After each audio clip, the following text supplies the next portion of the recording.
and Koltanova. Now then, the woman furthest away from the camera, Paola Espinosa, has really been flying the flag for Mexican diving for a number of years now. She's the darling of the diving fans in that country. Diving with Tatiana Ortiz these days. Yeah, the 2009 highball champion. Oh, and Espinosa just went. Yeah, did you see that entry? Completely rips the dive, no splash at all. And Ortiz, you see a big splash being thrown up, just hitting the water slightly at different times. I wonder if that'll be picked up by the synchro coaches. Open pike position, locking out the arms. You can see the tension in the body as they hit the water at just under 40 miles an hour. Frightening. 45 for Mexico. So at the moment, the score's consistently around the mid-40s for this final. Espinosa and Ortiz. Espinosa, the world-class diver of this pair. Unfortunately for them, not quite able to get the marks in that first round. There's Espinosa. Reverse dive in pike position.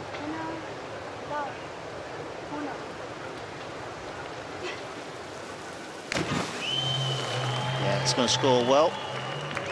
Again, Ortiz just a little bit of splash on the entry, but technically these divers are good. Strong jump, quick pike, like the slide out.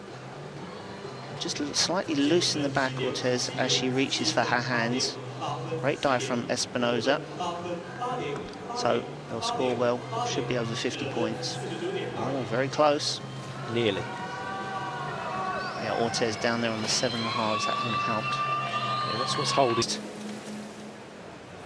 Teams all smiling and chatting with each other. It's good to see. Paola Espinosa then, furthest away from the camera.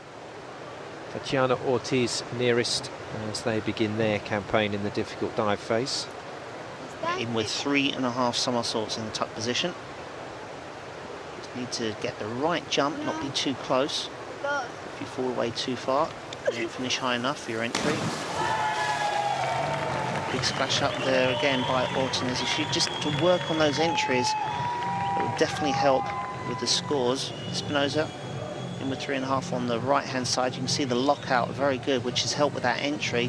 So very little splash from Espinosa, but Ortiz, big splash. It's probably gone up about 3 meters. So there should be a variance on the execution scores, and there are. So Espinosa 7.5 at 8, and just 6.5 for Ortiz. Mexico. 4th round dive for them, 7th position. Paola Espinosa has been diving beautifully, as you would expect, but I'm afraid Tatiana Ortiz, with her lack of experience, just lagging behind, and that's cost them on the marks. 3.3, their most difficult dive, back 3.5 somersaults, tuck. Espinosa furthest away. Ortiz kicks out too early, arches her back and drops shorter vertical, so really low scores for her. Espinosa, a good back 3.5, but again, doesn't get that solid entry that she normally gets, and she's thrown up splash as well, but she definitely had the best of the individual dives. Synchronization isn't too bad, so you can see a variance of scores. Yes, indeed, the execution once again for Ortiz is down. And it really has hurt. While everybody else was trying to be positive, he was looking away in horror, I think. Not been a great final for the Russians, and with such a proud tradition as well.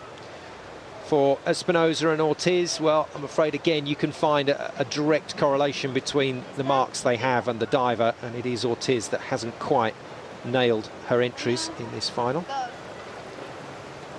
Same dive to finish, 3.2 degree of difficulty. Oh, and yet again, another miss. Well, what a shame. There's the 1.5 twist and the lockout, and dropping very, very short of vertical. So the arm's not swinging fast enough at the beginning, so the legs don't come up for the twist, and then the re-pike down didn't happen for Ortiz. So 298.80, still good enough to go past.